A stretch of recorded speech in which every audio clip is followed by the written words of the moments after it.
Hi, I'm Apollonia. You may remember me from Purple Rain as leading lady to Prince, or from my band Apollonia 6. I've starred in films, TV shows, and I've been on the cover of magazines all over the world, including Playboy. I was also an LA Rams cheerleader. I'm going to take you with me. Welcome to my podcast, Apollonia Studio 6.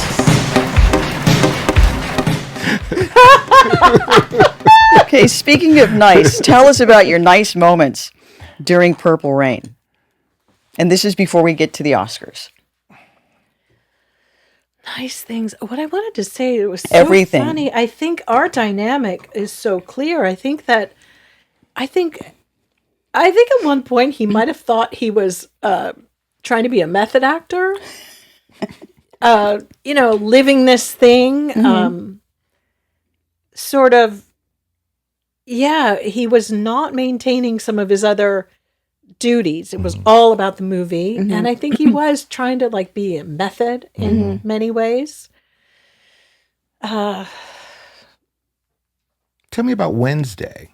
I would love to see Wednesday. I know, they cut it. It was, but it was a song about suicide. So I don't know if the PSA would be so great. Do you remember what did you perform it at First Avenue? Yeah, there was a piano, and I think I, tinkered there, but we had recorded it, and it was about contemplated suicide from 12 o'clock to 2. Oh. He was always very good with a lot of imagery. And anyway, they cut that out of the movie, but it was a really sweet thing, and it had a lot to do with, here's a song that I have or whatever. It was sort of a darker part, a darker version. I think there were a few cuts that came out before. And it was even included in the part where the scenes between the parents, they had to cut, those were dark. And I don't think they responded well. Who were the focus group people? Right, the first screenings. Yeah, I mean, it really was a different kind of film. It had a little more meat to it and the dark, you know. And wasn't it darker when Denise, the first, you're going back to Dreams. Yes, exactly. It was darker, and she was more griftery, the character was. And he softened it up, and he said he softened it up when she came along. Yeah. Because that's, even when they did the Apollonia 6 album, it was softer. Yeah. Because the second album for Vanity 6 was going down a road of harder sex and more porny, we did Vibrator. Yeah. So we were going down a darker road. Going down. But that's just, I think that's just what energy people create in a scenario. That's true. I think that's what each one brings to the table. So very people true. should understand that when they talk about Prince. Nobody made him do anything. It was really about reading the energy that somebody brought into a situation. Yeah. How did you feel about your performance in the movie? I hardly ever watched it. I didn't really, care for acting as much as I thought I would as a young person, thinking, it would be so much fun. It's okay. Because you have to get really wound up. You were always the professional. I tried. Always, by the whole time. I think that it's just a lot of sitting around. Yeah. Right. Doing nothing, and yet maintaining your vigor and energy and source of why you're there. And it's really important to be able to just be present. Yeah. And that's really hard to do when you're thinking about other people. If you're thinking about your career and stuff, you're probably on it. You know what you want from it. Yeah. But if you're the type of person who's consumed with what everybody else is doing, it's not the job that's for the you. question is, how were you able to work with those dynamics? Because I know what I was facing, but how was it for you with, the girls and him and, new people? I mean, working with Al Magnoli. It was hard because I told you I slept with Al Magnoli. So that's a scoop, guys. So what happened is I was not doing all that well with the changes going on, because by that time I was like, what am I? Always like, the cheerleader, here we go, here's Gina Gershon, here's this one, is she good? Oh, yeah, and I was not getting very comfortable with my role in this anymore. I was come there to sing. Next thing I know, we're making movies, and then I felt like some cheap agent on the side, or some just this weird girlfriend, pseudo, who are you? Yeah. So, little girl needs a little bit of action. And also just to feel like I could do it. And it was really tricky because I also needed my own encouragement. Right. And that's how that went down. Yeah. It wasn't anything that turned into anything really crazy. It was just a real boost for a second. And it was also my way, because I thought he was like, definitely hooking up with you all the time. So I was God, like, I wish. The hell with him. Prince, I thought, was you and him. And so I was like, well, the hell with him. So it was kind of like I have a Scorpio moon. Me too. Scorpio moon needed to feel like I had a secret on set because it made me feel better. And so Al I'm was not gorgeous. proud of it. Al was gorgeous. Oh, he was. And he was so nice and so charming. Funny. And we had a good time. Those long legs. He had these long legs and he had this really high little butt. So there's one time, we've talked about this. We're just sitting on set, and I'm just, looking at him. He walks by, and of course, Prince is, you like Al? Look at his ass. Right. He's so cute. He's so cute. And he just goes on and on. I go, yes, he is cute. He's very handsome. He was charming. He would have been. Prince never knew. See, all I say is funny. Lucky Jill. Because all the girls had, we had little crushes on Al Magnoli. He's so handsome. Really strange, but yeah, I mean, I don't know. It was a very weird scenario, and I think a lot of women understand that. Maybe I was being vindictive, but I actually did enjoy Al, and we got along well. But what it was kind of having my own freedom about myself, because it was like, you are not this man's girlfriend. You have got to move on, Jill, and move on with your life. Right. So that was really an important thing for me, to embark on something and totally feel okay. I just never divulged it to Prince. And then Prince gave me the car. And then I felt really bad because he gave me a car in the middle of the shoot. And then it was like, I felt guilty. But it was, so there was always a little bit of things. Then I started wondering if he really knew. Right. And that's why he gave me the car. It just became really wow. Man. Very strange.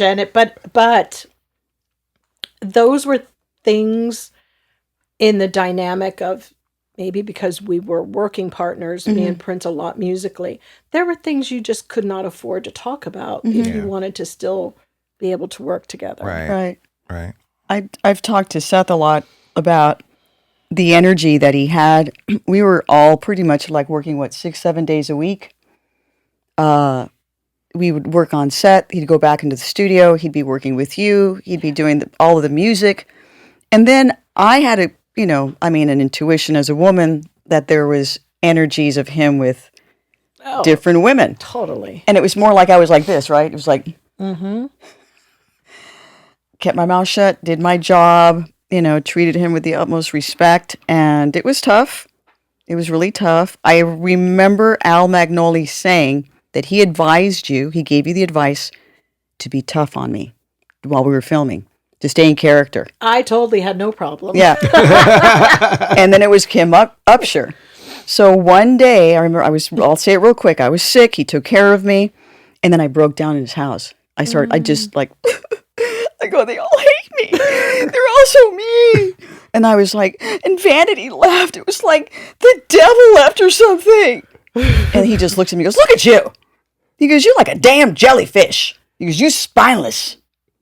And then I just cried. I go, but jellyfish don't have spines. Were a softie.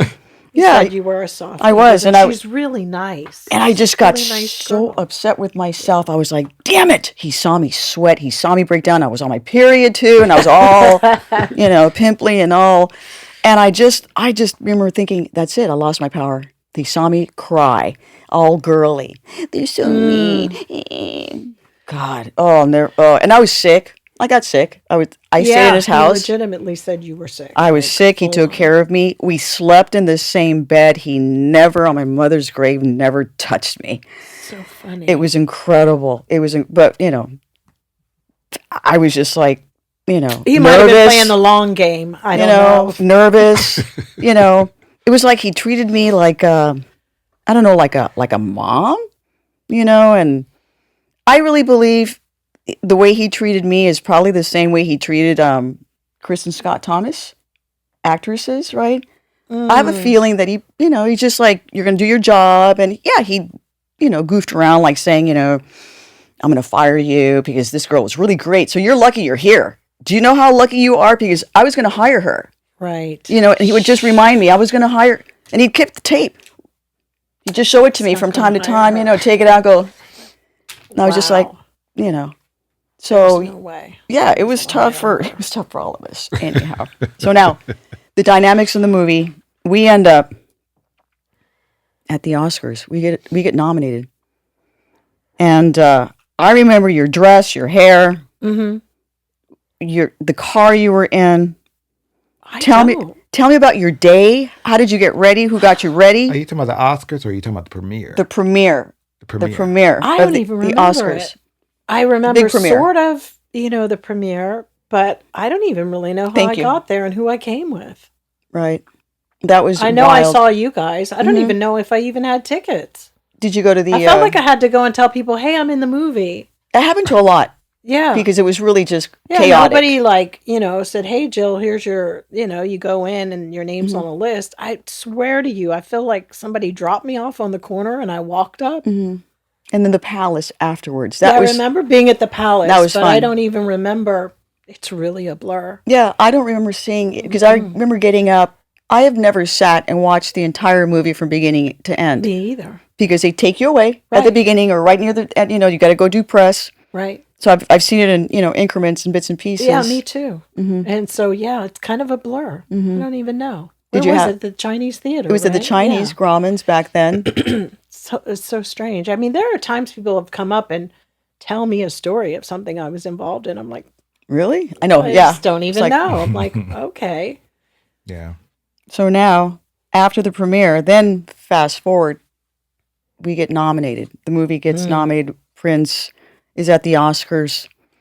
I remember doing the red carpet and being nervous. And I remember just having a ticket for, I think it was like my mom or somebody. And or not. I think it was just by myself. Yeah. My mom was able to come to the party at the Palace. Wow. My family. So who did you go with? I by myself. You went by yourself. I had to go by myself. They hired a white Olds Rolls Royce to pull up. Right. And I just had to do the thing by myself and do the press. So wow, I never knew that. Yeah. And then at the end, we have a publicist, right? Gutman and Pam. And then my dad was there at the end. So then that was it. Sat me down and I was just like, what's going on? It was just a whirlwind. What do you remember about the Oscars? Did you watch them on TV? I did watch them on TV. I just couldn't stand that little outfit. Which outfit? The hood. Oh, the hood? Really?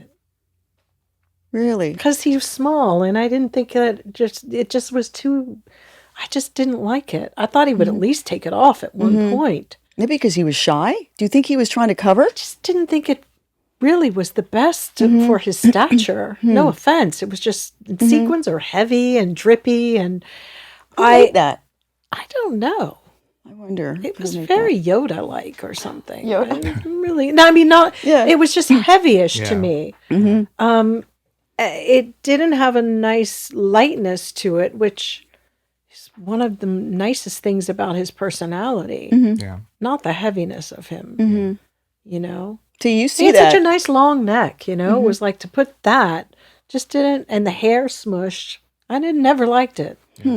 Yeah. You look great. Thank you. I thought it was unusual. I mean, just think my outfit was like inspired by Cher. But I don't know why he didn't show up with you. You know what? Most of the time, that's what I never understood. Well, why was he doing the Wendy and Lisa thing? I think it was even weirder. Yeah, but I was leading the ladies, so it wasn't like there was, it's very rare that you see. I mean, you're doing a press junket. True. It's just like Bardem and Nicole Kidman doing Lucy and Desi together for press. Right. He never did press. So then that's true. I did the press by myself. So he says, you go out and do the press, worldwide.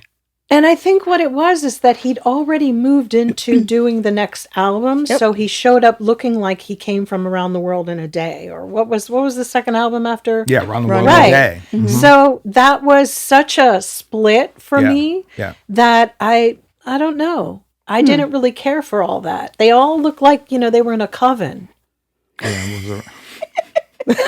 We were in a did they all have hoods on? We were in a commune, It was actually. just a little, Stevie Nicks for me, and you all know how I Yeah. Okay. No, I can think see she's that. really nice.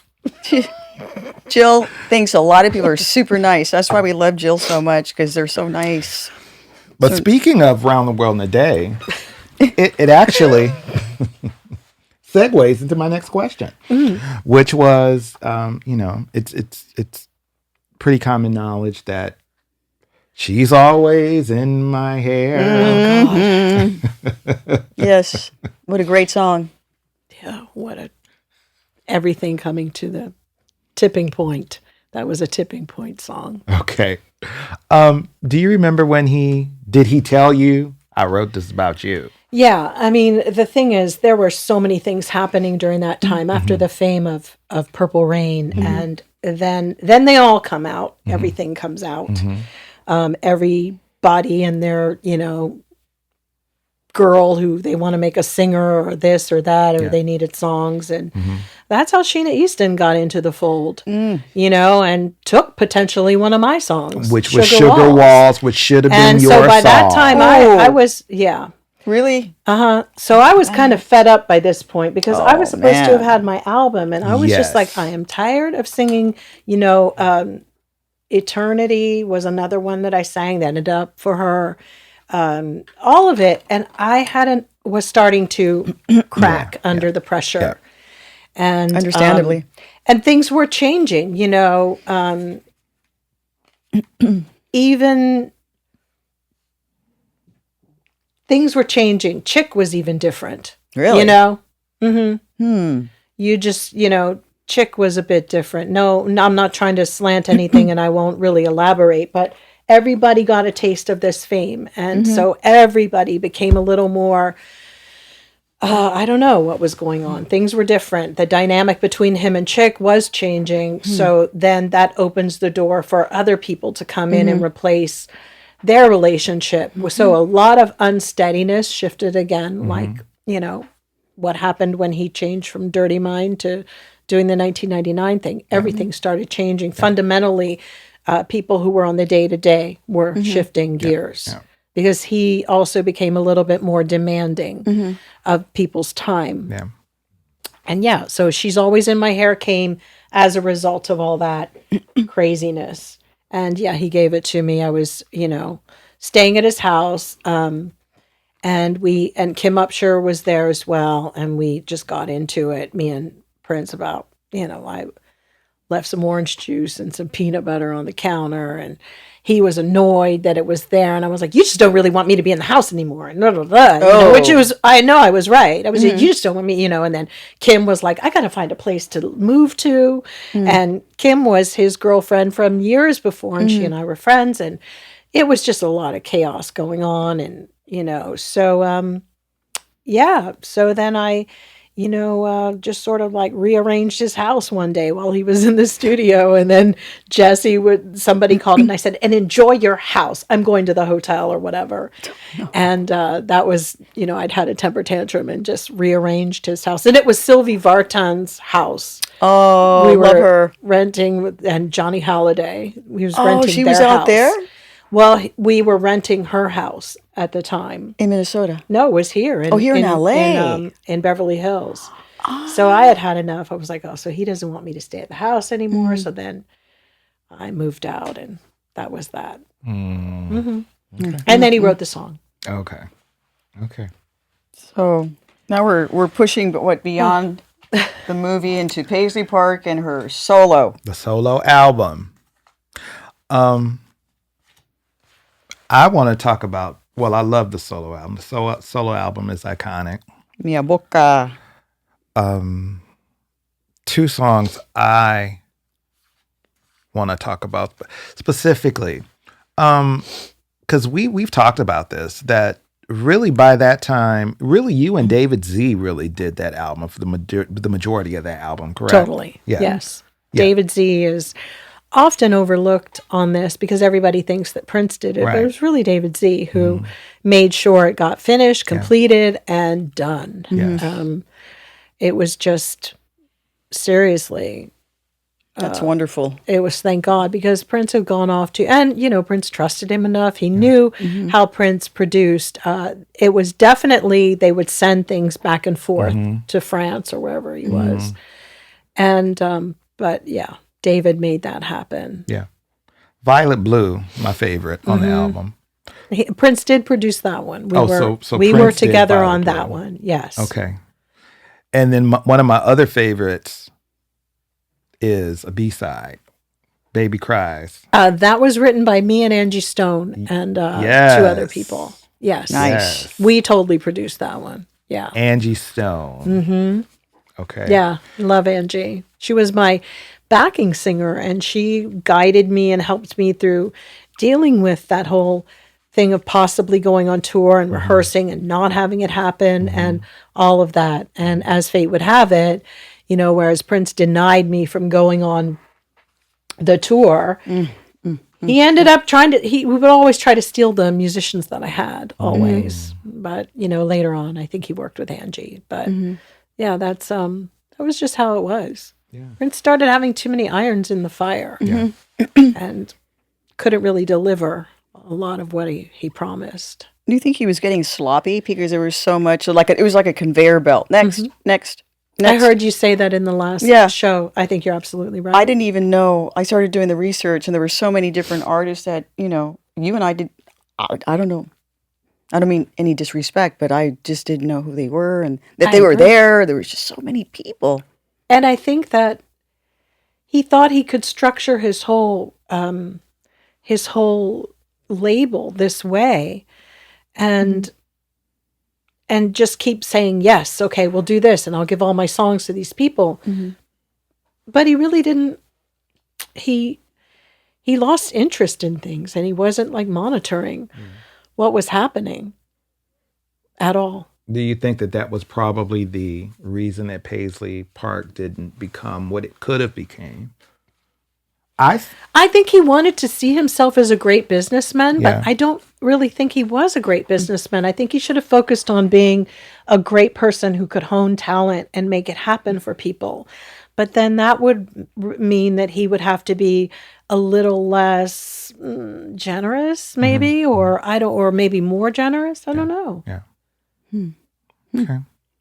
I wished he was more efficient with the numbers and everything, but the way he learned from example of Warner's slapping his hand to then going, oh, is that how this works? But you can't do tours and ship your set 2 days before it's supposed to be in Europe. That's just not even smart on a business level.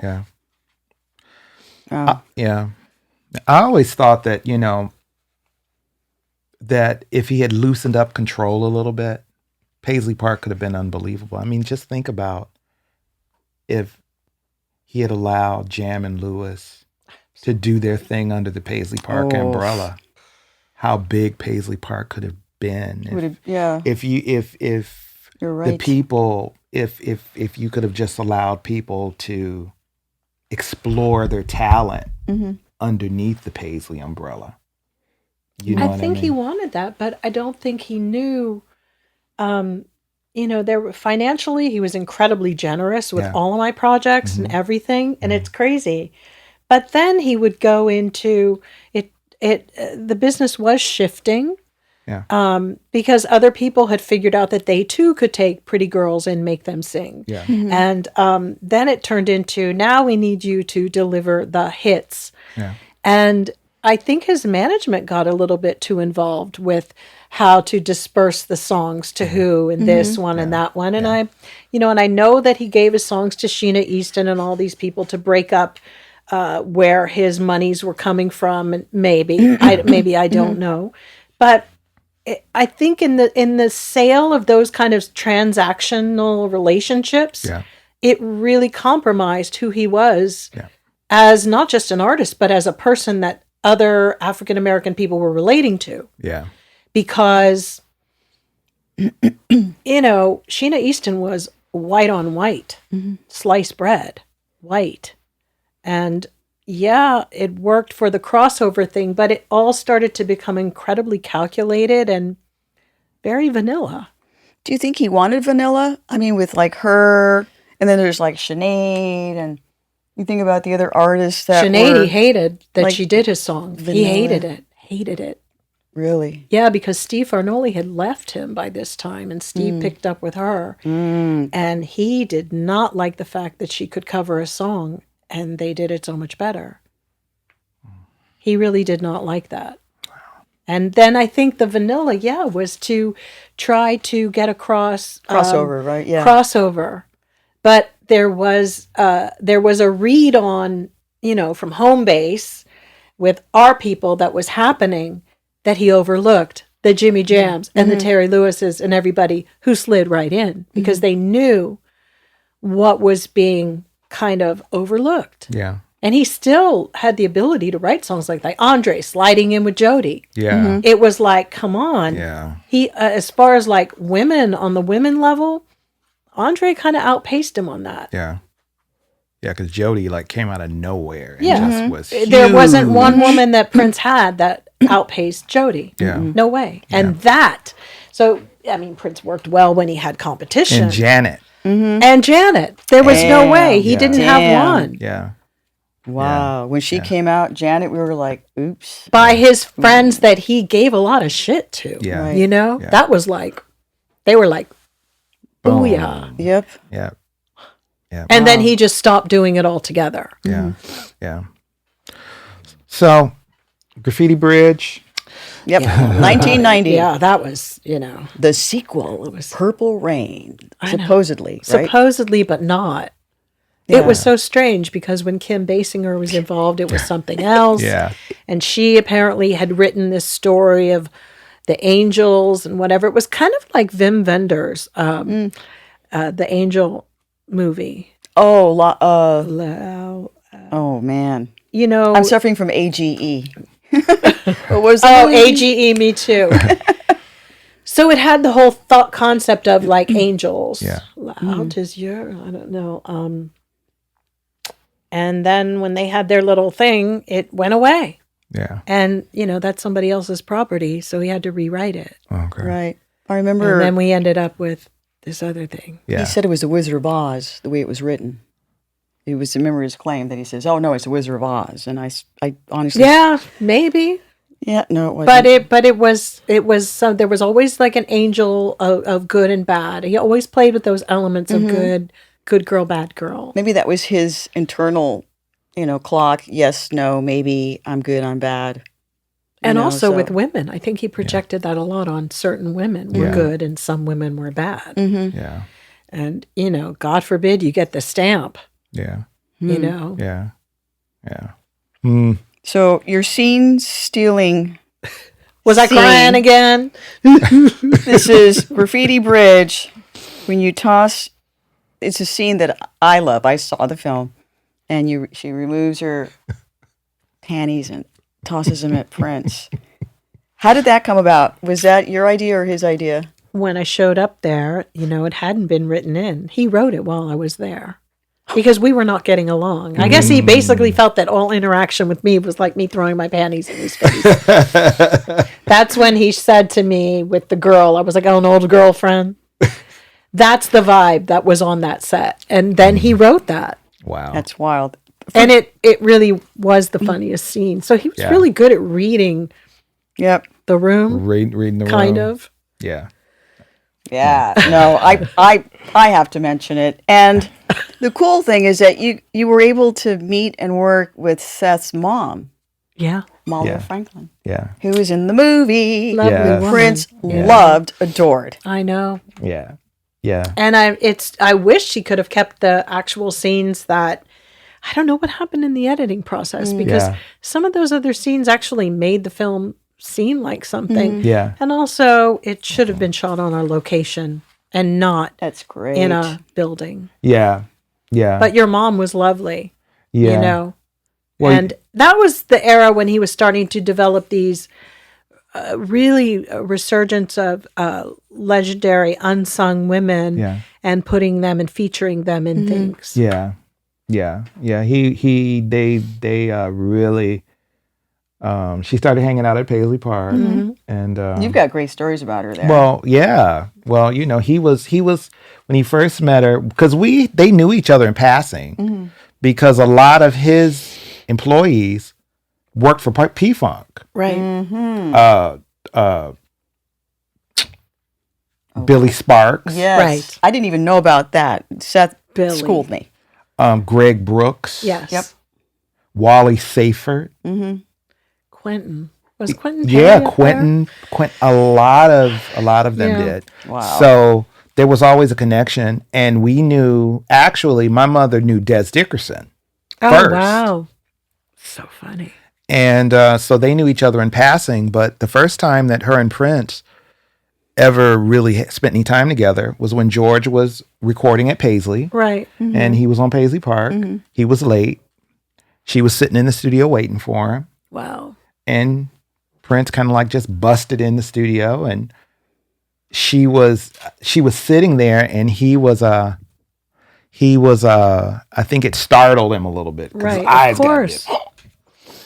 And she said, "Hi, Mr. Nelson. You don't have to call me Mr. Nelson. You can call me Prince." And he said, "You can call me Malia. You don't have to call me Miss Franklin." "Well, that's all right. I'll call you Miss Franklin." Oh, wow. Because he thought, Yeah. That's sweet. And so she made him laugh because he had done, he said he wanted her to hear something. "I want you to hear something." So had the engineer go out and get a tape, and he had redone one of her songs, which was Cookie Wow. Jar, So nice. which was a Parlette song. So he knew why he came, his intention. Yeah. That was an era where he was starting to be around people who Yeah. were legit older singers Yeah. coming back and Yeah. and found comfort in that, Yeah. I think. Yeah. And I've always told you that, she always said to me that you were very much very much, you reminded her very much of herself. Oh, she totally witnessed what was going on. Yeah, on she set. knew it. She knew what was going on. And you both Totally being knew. mixed women, the exact same Yeah. exact same dynamic, Yep. the exact same struggle. And it's so know. funny. A lot of people, a friend asked me the other day, like, "Oh, so what was it like working with Ingrid?" I never met Ingrid. Maybe but once or twice in my whole life. 20 minutes tops. Wow. Yep. Things had changed a lot at Paisley around that era. Yeah. And it was kind of nice to see the older people around him Yeah. creating structure. Yeah. Because the younger people, I was a little bit like, who the hell are all these fuckers? Yeah. You know? Who is this one that rode up Yeah. and now has a record deal? That's you. And then I come along way later, and I thought the same. I was like, oh, and he, her, just- Totally. Even staff. It was like, where are the girls? Where the, Yep. it was really, that was really, I didn't know if it was just me or Yeah. them. Yeah. He was kind of really on his own. Yeah. There were a few good new eggs, but it would have taken a lot to shell them all out. Ooh, you called me a good egg before, and that made my take it like I've been using that good egg line. because you're a forever. good egg. Yeah, you are. Should ask her, talk about her musical history. Well, I have one more question, and then we're going to get to after this Prince period. Okay. Yeah, she's like, thank you, please. Next. What was the moment when you said, "I'm out"? I'm out. Probably Graffiti Bridge was like, I'm done. Okay. I just I couldn't relate to anybody there. It was like- 1990.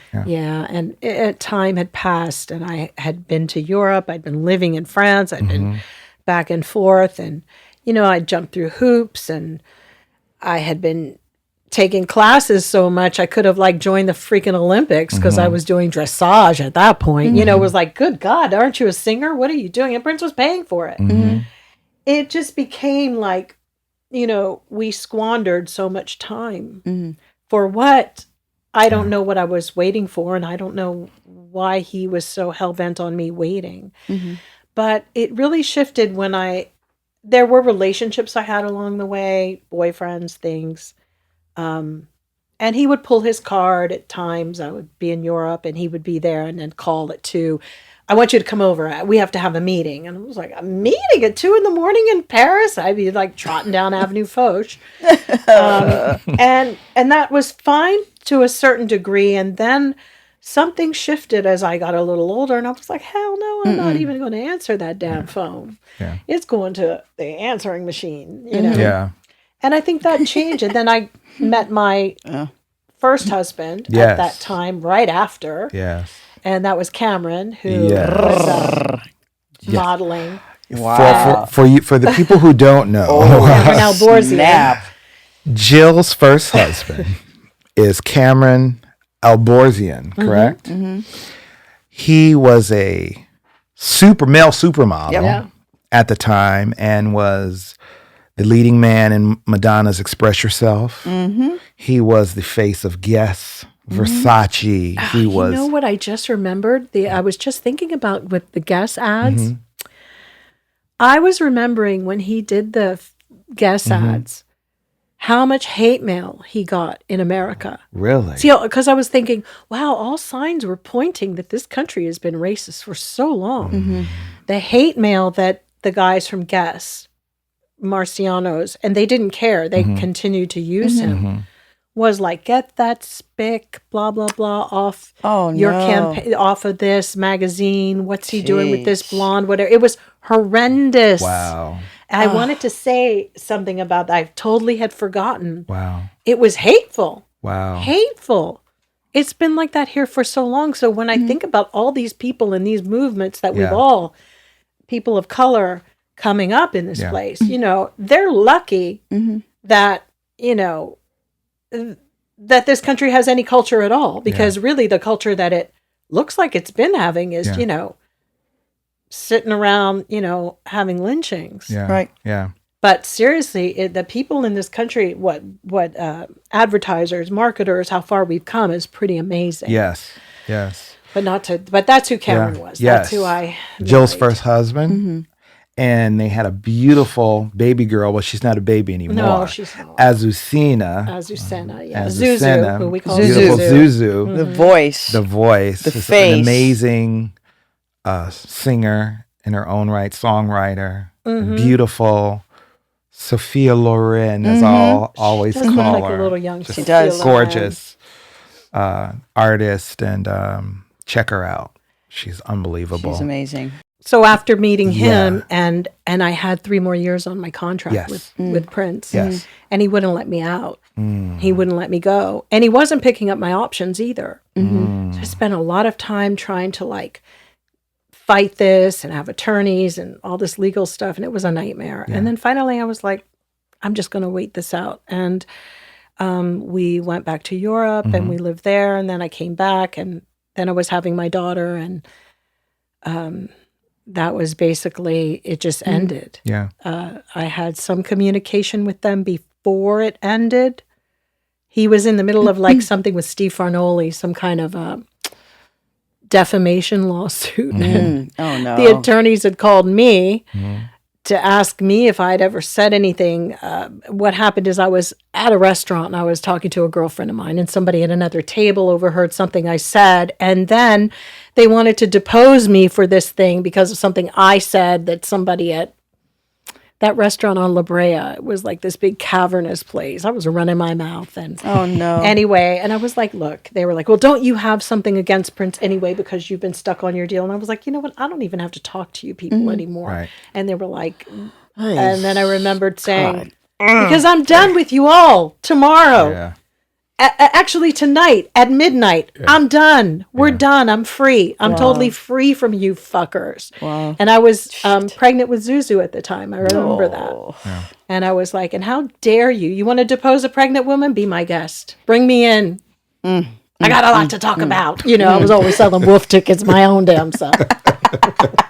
We And then I love didn't hear Jill. anything. And then, you know, that was unfortunately, you know, it had gotten bad because we tried to continue to make a second album and it didn't work. Yeah. And it had just eroded to such a bad place that I remember I took everything that he'd ever given me and FedExed it all back to him. Ooh. And that was the phone call that Wow. we had not spoken until we saw him 2016. when he went crazy on the phone with getting everything. And then 2016 at Denise's thing was when we talked February again. 28th. Wow. February 28th, 2016. So you hadn't spoken to him between that? Wow. And if I was at a club in New York and he was there and I knew, or I'd leave. But we knew. We saw. You and I saw when he looked at the girls. Yeah. We walked in and he sees Jill and he sees little Susan. Yeah. We saw his face. Yeah. And he was so happy. Yeah, it was important. so That was so happy. important. It was just brutal because we just had not parted very well at all. Yeah. And the phone call was really pretty brutal. Yeah. I think Jerome knows about the call. Yeah. Thought it was, 'cause he happened to be in Paisley Park that day. Yeah. Wow. So I know that musically, you toured with Chic for a while, which was with Bernard and Nile. Yeah. How long did you tour with them? It was just that one tour live at the Budokan. Okay. Nice. And that was sadly the one where Bernard passed away on that one. So Okay. sorry about that. That was, it was a great show. Being in Japan, though, it was a great tour and a lot of wonderful musicians on that one. Okay. And you had Earth Girls Are Easy. Yeah, that was with Nile because, and I think that's how later the Budokan thing, because I'd already worked with Nile. Although when we did Earth Girls Are Easy, I was headed somewhere else. And I had a stopover in New York and had the worst cold. I don't really like the performance on that song, only because I was incredibly sick. Yeah.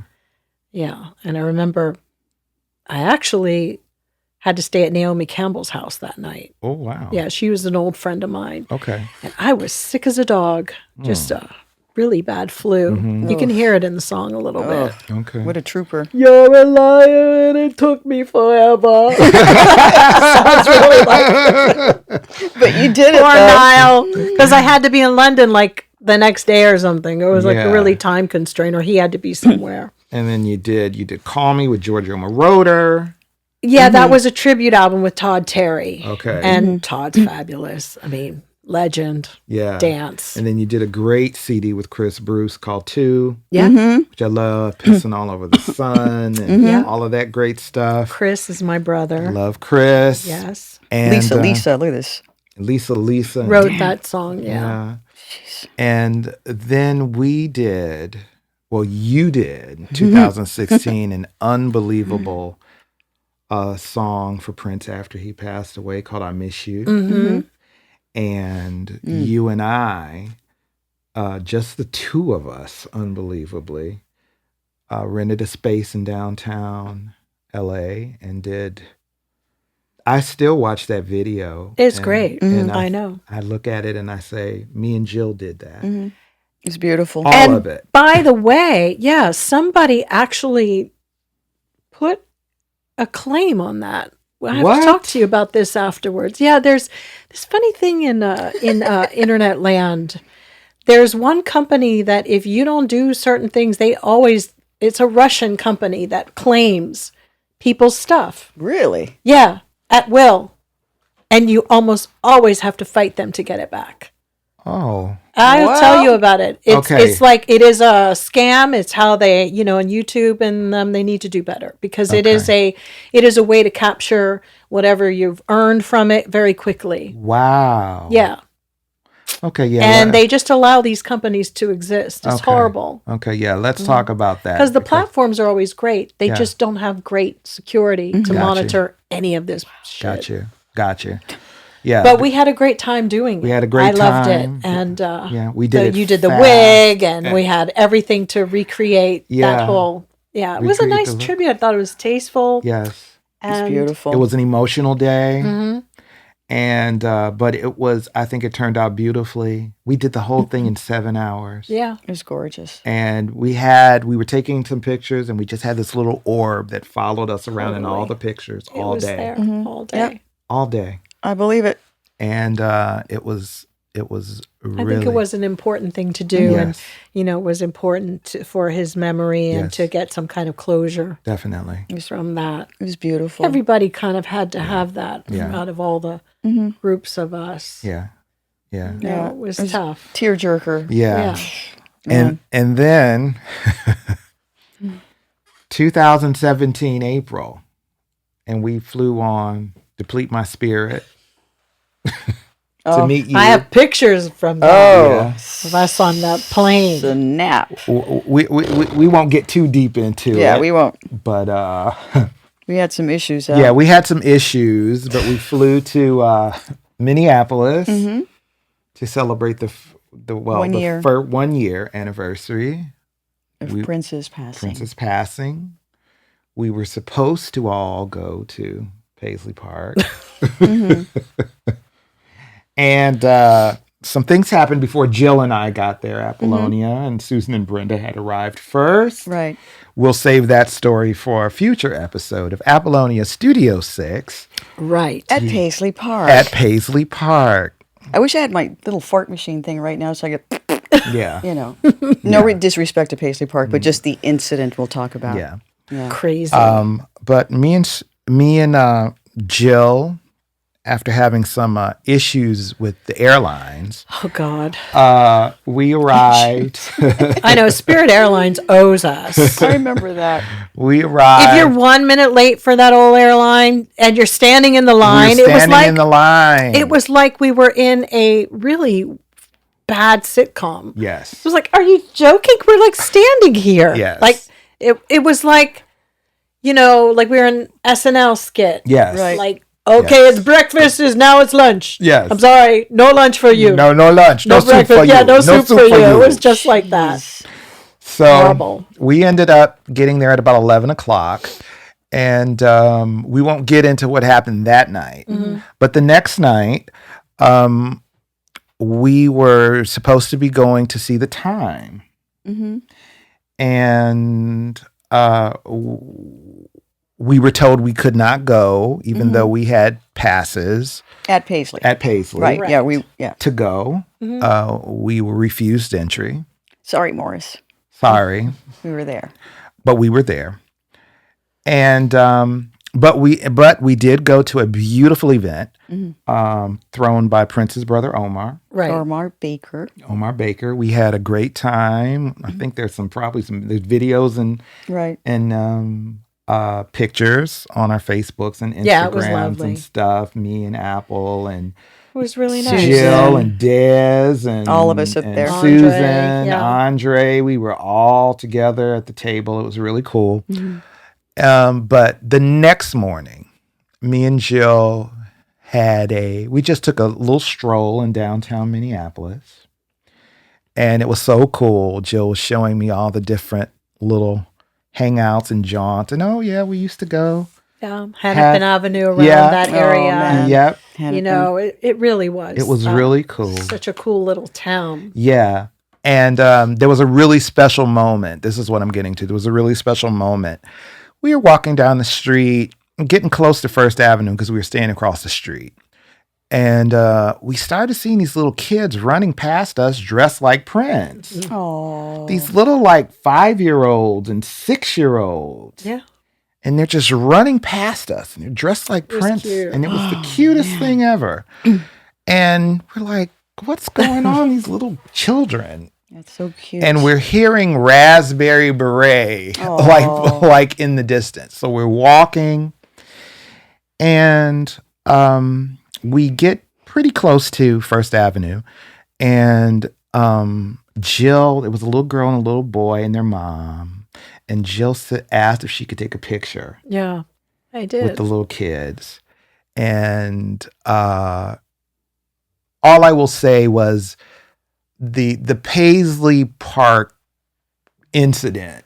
It was a little traumatic. It was a little bit of a trauma that we couldn't go We couldn't go. Well, because you're like coming together to grieve something and to be denied that over some craziness. Right. It was kind of nice to see at First Avenue. They were having a little party with all these kids, and they were only playing Prince songs, like the nice, certainly not Head, right, right. But then they were out there, and it was very, very cute. It was such a nice, in a way, maybe a little bit more. It wasn't as tone deaf as what was happening out at Paisley. Right. So Jill asked to take a picture with the kids, and I'll never forget this. It was so sweet. I took the picture, and she asked the little girl, she said, he was my friend. What do you know about him? And the little girl said, they taught us about him in school. I know. Oh, my God. And that was a moment. And I started to get choked up. You're getting me choked up already. Choked up now. Yep. And if we don't vote, they're going to make it where they won't be talking about it, because they actually got rid of critical race theory being taught even at universities in a state the other day. Yeah. We are Black musicians and politicians and everybody deserve so much more. Yeah. We've got to carry the weight. Yeah. That's it. We got to, no time to sleep. Yeah. Sleep is for dreamers, as Prince said, right? Yeah. And so we walked and we got in front of First Avenue, and there's all of these kids, and they're all dressed like Prince. And they started playing 1999. Oh. These were little white kids. So Yeah, white, little white black, all kids. different. But Yeah. this, Beautiful. that's what is so like, wow. It was so beautiful. And so they started playing 1999. And I remember grabbing Jill's hand. And I just looked at her and I said, it doesn't matter what anybody says. You made history. You were a part of history. It doesn't matter what anybody has to say about that. Right. It's a cathartic moment. And I think I probably broke down a little bit at that moment. Did. Because I felt proud because it was my sister, listening to her and being there with her at that moment. I felt joy looking at these. And I looked at her and I looked at those little kids and I said, this is Paisley Park. Yep. Totally. I said, this is Paisley Park. It is. And The future. I felt joy because he was being honored. I was angry because of what had just happened. I was angry about the whole situation. You know, it was a whole mixed bag of emotions. But, you know, it was kind of like the culmination of everything that was going on that whole weekend. Right. You know what I mean? In that moment. Yeah. But, you know, the fact that we can sit here and reflect on it, you know, is powerful. And to be able to share it with the fans is powerful.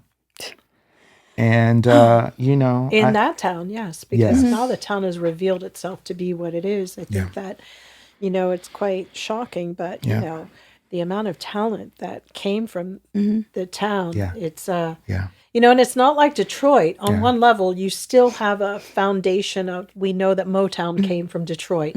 We know there were Black people who really came out of this industrialized community. And there's still a shred of that in them, in the neighborhood, in the condition. But with Minneapolis, what's really interesting is that it's kind of being diminished because we've since had George Floyd. And people are fighting to, I mean, you're talking about a town, a state that clearly has been pissed off since we fucking were running it. And now they want to make sure to erase it and everybody who had anything to do with it.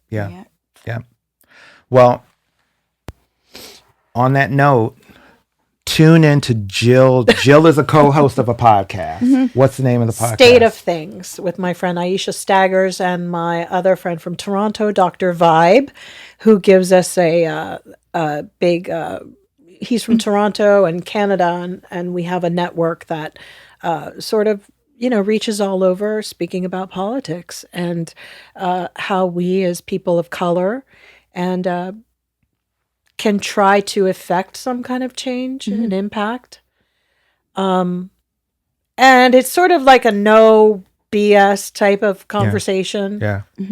It's it's basically that. And just to bring people up to date with what's going on. And we try to go a little deeper with why some of these things are occurring, as opposed to just sort of trailing over the top of it. Right. Well, you're a no BS kind of girl. I'm trying. It's better to be straight up right, and then That's right.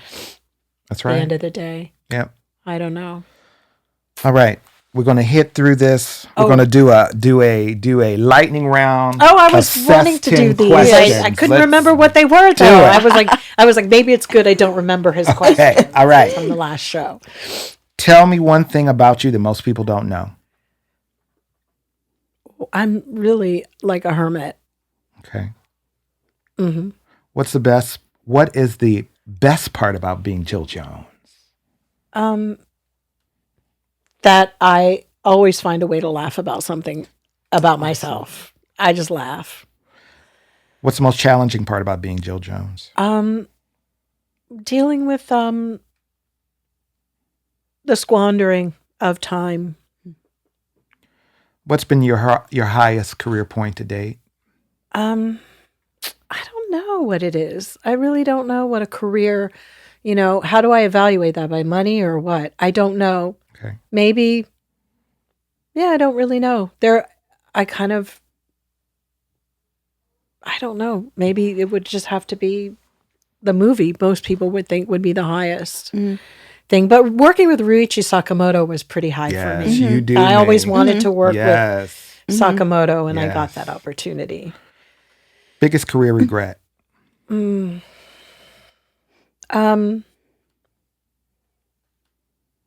Caving into the business, being really, letting the business make me completely angry and bitter about it.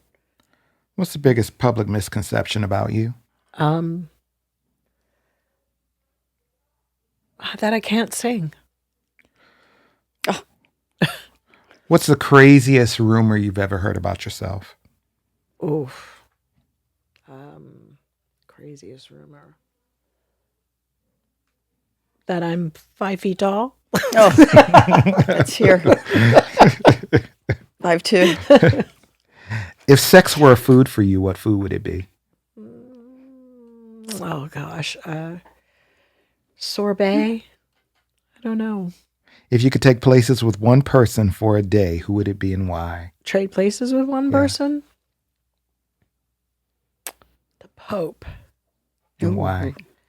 I just want to see what the hell is going on. Like, what do you get up to every day? Yep. And finish this sentence. If I could do it all over again, I would.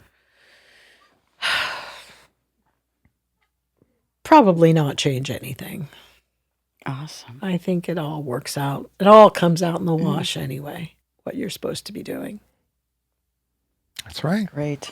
Love Great it. answers. Love it. I've enjoyed myself, you guys. Thank you, love. Thank you, Miss So Jill pretty, this Jones. bracelet. Thank you. Thank you you. so I much. love you We're both. so honored. Love you. We love you. We love Eric. Oh, yeah. Yes. Thank you. The fabulous My brother husband. from another mother, Eric. My husband now, Yes. the love I found, that was probably one of the best things. Yeah. I would say about love, keep going. That's right. That's one thing. Being resilient is something that no matter what, Yes. gotta try. Yes. He's wonderful. We have to. We love Eric. we have Don't to put give a up on photo. love. That's the only thing. Don't got to ever be at give the up wedding. on love. I know. And you told Prince, and he goes to me, I said, these people have been these women are so important in my life. Like, she's so important. And he goes, oh, so now you're okay with it? She was like going, I've been to her wedding and her husband is so fabulous. And he was like going, so now you're okay with it? To me, it was like, we love each other. well, We're family. it was like, well, right? He tried to pit us against each other. Now look at us. it's true. We're family. And yeah, I think he thought he learned that from reading those crazy books about those people who ran the studio systems, what they used to do with women. He used to read those books. Mayer, Louis B. Goldwyn, Mayer, and all of that. them. Yeah. Didn't work quite well. No, it didn't. One thing we're going to do every episode is we're going to have our people sign special things for our fans. We have something really special. How beautiful. So beautiful. Yes. Have Miss Jill sign it. Isabel Snyder did these pictures. And then really? this is going to be something special for She's the a legend. She is. end of I the love season. her. She was no one at the time. She was just in the portfolios, you know, and I loved her work. Look at that. This is going to be something special that we're going to give away at the end of the season. I have the box set of the Prince movie collection. We're going to have Jill, if she will sign the Graffiti Bridge in the Purple Rain. Okay. When we'll have Apollonia sign the Purple Rain, and when Jerome comes, he'll sign all three since he was in all Yes, three he was. movies. Oh, Right. snap. And I'll sign Graffiti Bridge for my mom since my mom was in Graffiti Bridge. Yes. And we will give this to one lucky fam at the end of the season. Fantastic. There we go. Wow. Wow. So, just sign it Just anywhere? sign it anywhere. Jill Just Jones. your name. Beautiful. All right, everybody. Thank you so much, Jill. Thank you, We Miss love Jill Jones. So much. Thank you. Thank you both. Thank you so much for watching. We'll Yes. see you soon. We have more surprises for you. See you next time. Thank you, Mr. Seth. All right. Thank you.